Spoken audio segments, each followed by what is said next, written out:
विद्यार्थियों, बीए तृतीय वर्ष की इस कक्षा में आपका एक बार पुनः हार्दिक अभिनंदन और स्वागत है। आज हम आपको आपके हिंदी साहित्य के अंतर्गत द्वितीय प्रश्न पत्र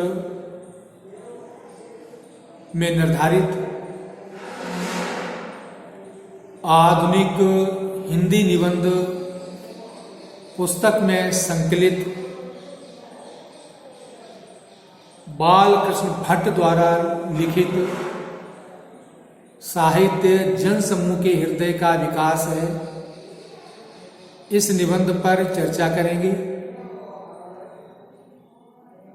हम आपको इस निबंध का मूल भाव, लेखक का उद्देश्य, मूल संवेदना यह बताएंगे। इसके साथ ही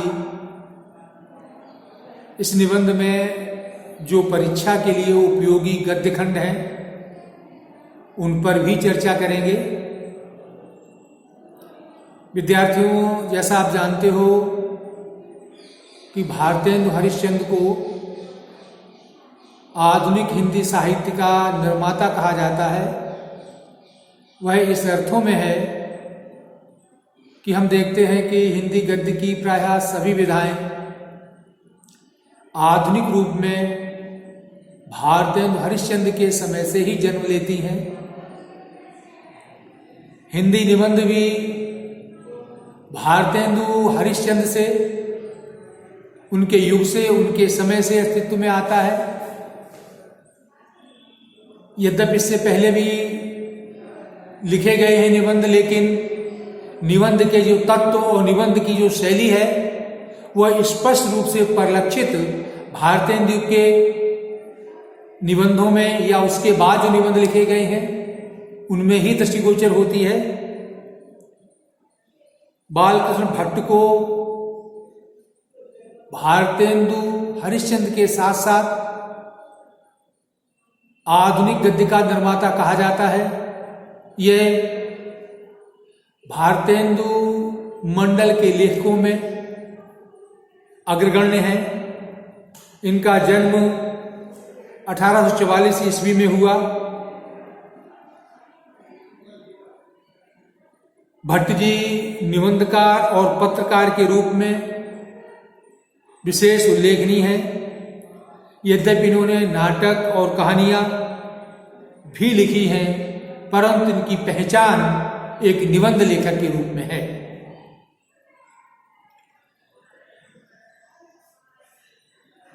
भारतेंदु युग के जो भी लेखक हैं उनके विषय में एक बात स्पष्ट है कि वो लेखक होने के साथ साथ पत्रकार भी थे। बालकृष्ण भट्ट भी पत्रकार थे। भारतीय युग के लेखकों का पत्रकारिता तथा लेखन एक मिशन था जो उन्होंने हिंदी और राष्ट्र की सेवा के लिए किया। भारतेंदु जी की प्रेरणा से बालकृष्ण भट्ट ने इलाहाबाद से हिंदी वर्धनी सभा की ओर से 1877 ईस्वी में हिंदी प्रदीप नामक मासिक पत्र का संपादन प्रारंभ किया। यह पत्र 33 वर्षों तक निकला। भट्ट जी का यह प्रयास पत्रकारिता के प्रारंभिक युग का है, लेकिन पत्रकारिता के प्रति हिंदी की सेवा के प्रति उनकी लगन का सूचक है। भट्ट जी पहले निबंधकार हैं जिनके निबंधों में आत्मपरक, व्यक्तित्व प्रधानता एवं कलात्मक शैली का प्रयोग हुआ है। उन्होंने अपने साहित्यिक जीवन में अनेक निबंध लिखे। इनकी संख्या शताधिक है। कुछ लोग इतनी मात्रा में इनके निबंध साहित्य को देखकर इन्हें हिंदी का एडिशन भी कहते हैं। भट्ट जी ने राजनीतिक, सामाजिक, साहित्यिक आदि विषयों पर निबंध लिखे। यह एक नवीन, सुसंगत, सुव्यवस्थित, आदर्श और नैतिक समाज का स्वप्न देखते थे। इनके निबंधों की भाषा मुहावरेदार, शिल्प सरल, सहज, सुबोध, भाषा में धारावाहिकता, सुबोधता है, तो कहीं कहीं व्यंग, चुहल, कटाक्ष, भावना का अकृत्रिम प्रयोग आदि चीजें भी देखने को मिलता है।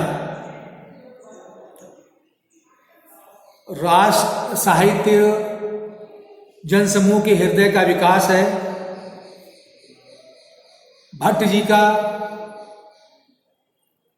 यह प्रमुख निबंध है।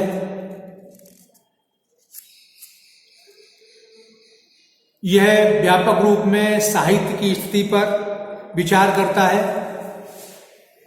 भट्ट जी की यह दृष्टि है कि साहित्य जनसमूह की भावना का प्रतिफलन है। जैसे जैसे जनसमूह, समाज विकसित होता जाता है, वैसे वैसे साहित्य में भी परिवर्तन होता जाता है। भट्ट जी उदाहरण देकर स्पष्ट करते हैं कि वेद हमारे आरंभिक जीवन में व्याप्त उदारता, निष्कपट व्यवहार, भोलापन, प्रकृति प्रेम जैसे गुणों को अभिव्यक्ति देते हैं। जैसे जैसे समाज आगे बढ़ता है और जटिलताओं तथा विकृतियों का शिकार होता है, वैसे वैसे साहित्य में भी ये प्रवृत्तियां देखने को मिलती जाती हैं। इतना ही नहीं, साहित्य समाज को इन विकृतियों के प्रति सचेत भी करता है, जागरूक भी करता है। भट्ट जी का यह निबंध एक और उनकी ऐतिहासिक दृष्टि को प्रकट करता है, क्योंकि वे भारतीय ऐतिहासिक परिप्रेक्ष्य में विकसित हो विभिन्न साहित्य स्वरूपों की व्याख्या करते हैं, तो दूसरी ओर वे साहित्य की महत्ता और उपादेयता पर भी अपने विचार व्यक्त करते हुए चलते हैं। विद्यार्थियों, इस प्रकार इस निबंध में भट्ट जी ने एक क्रम से वैदिक काल से लेकर आज तक एक विहंगम दृष्टि से बड़े सुव्यवस्थित ढंग से ये बताया है कि साहित्य जो है वो जनसमूह भावनाओं को चित्रित करता है, रेखांकित करता है। हम आपके सामने एक परीक्षा उपयोगी एक गद्यखंड पढ़ रहे हैं, फिर हम उसकी आपके समक्ष व्याख्या करेंगे। प्रत्येक देश का साहित्य उस देश के मनुष्यों के हृदय का आदर्श रूप है।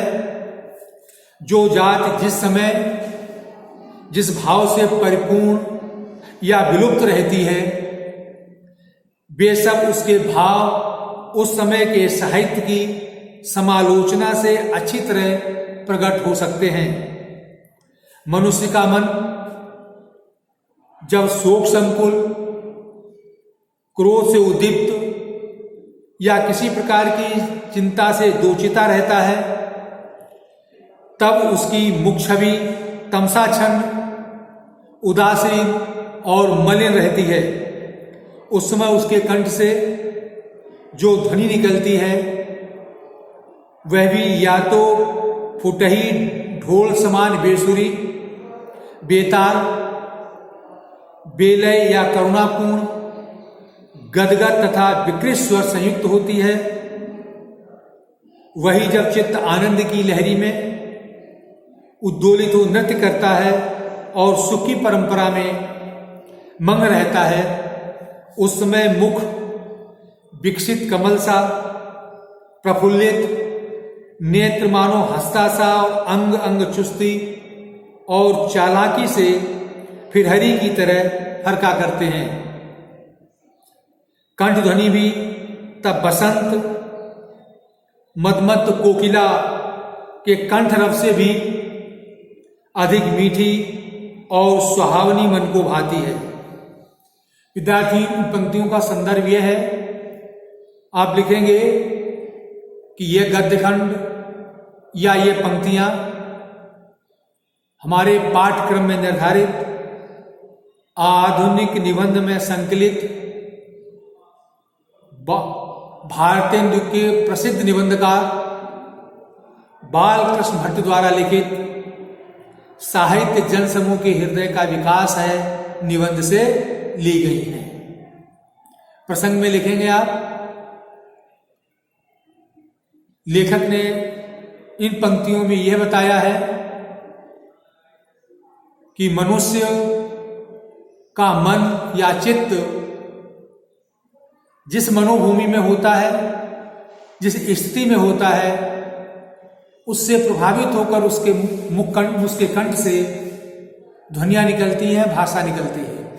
अर्थात मनुष्य का परिवेश, उसकी स्थिति, उसका चिंतन, उसके सुख दुख के भाव, उसके विचारों को, उसकी भाषा को प्रभावित करते हैं। इसीलिए हम ये कह सकते हैं कि साहित्य मनुष्य के हृदय का विकसित और आदर्श रूप है। अब देखिए क्या कहते हैं कि प्रत्येक देश का साहित्य देश के मनुष्य के हृदय का आदर्श रूप है।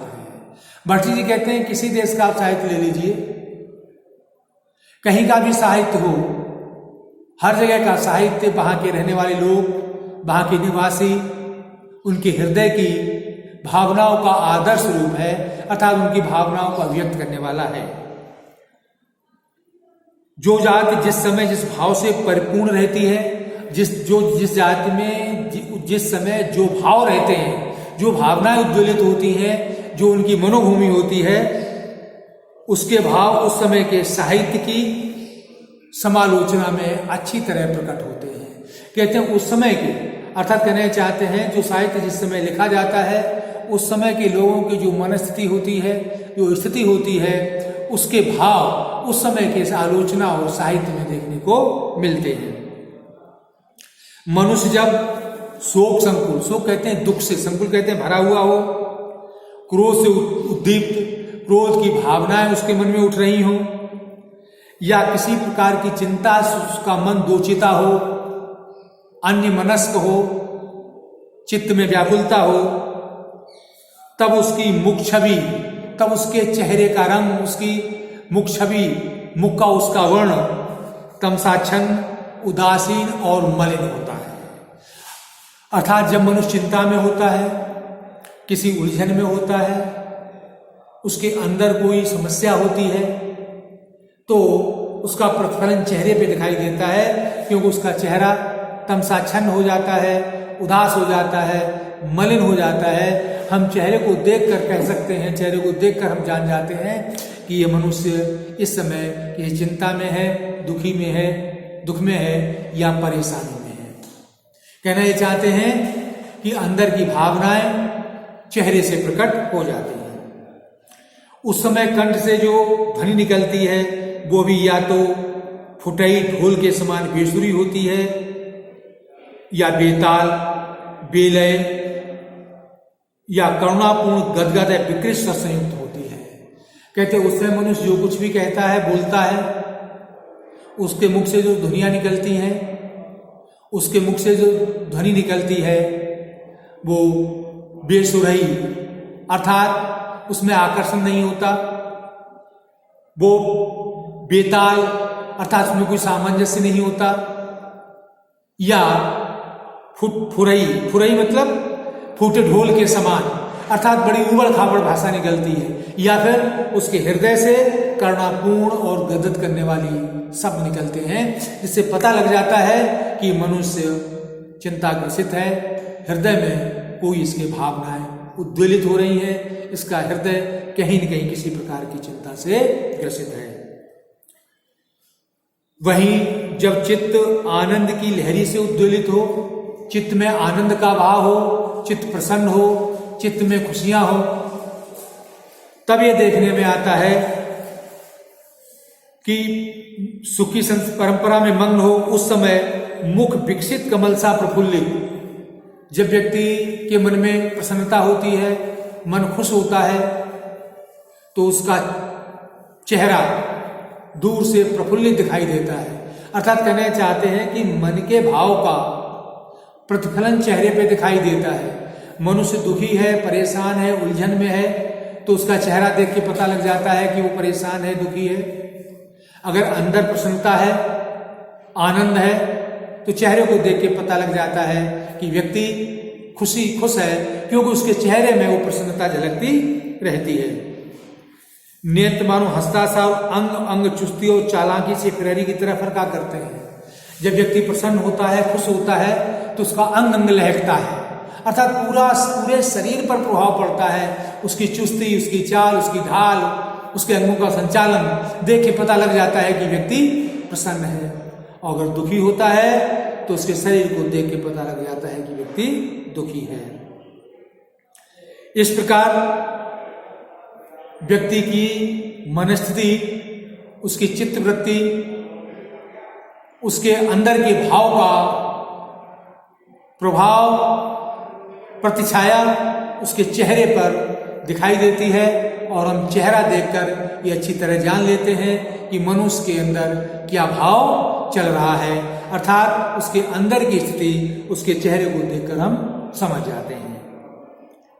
तो विद्यार्थियों, इन पंक्तियों की भाषा तत्सम प्रधान हिंदी है, सहज है, सरल है, सुबोध है, वर्णात्मक शैली है। और निबंधकार ने यह स्पष्ट किया है कि व्यक्ति के अंदर की भावना, व्यक्ति के सुख दुख की छवि या प्रतिछाया उसके चेहरे पर प्रतिफलित होती है। हम चेहरा देख करके समझ जाते हैं कि ये व्यक्ति प्रसन्न है या दुखी है, या इसके अंदर कोई उलझन है, या इसके अंदर कोई समस्या है। तो इस प्रकार विद्यार्थियों, ये मैंने आपको आज साहित्य जनसमूह के हृदय का विकास है, इसका मूल भाव बताते हुए इसकी एक व्याख्या आपके सामने प्रस्तुत की है। कल हम इसी निबंध की कुछ और महत्वपूर्ण व्याख्याएं आपके सामने प्रस्तुत करेंगे। उम्मीद है कि आपको अच्छी तरह समझ में आया होगा। कल हम आपसे पुनः मिलते हैं।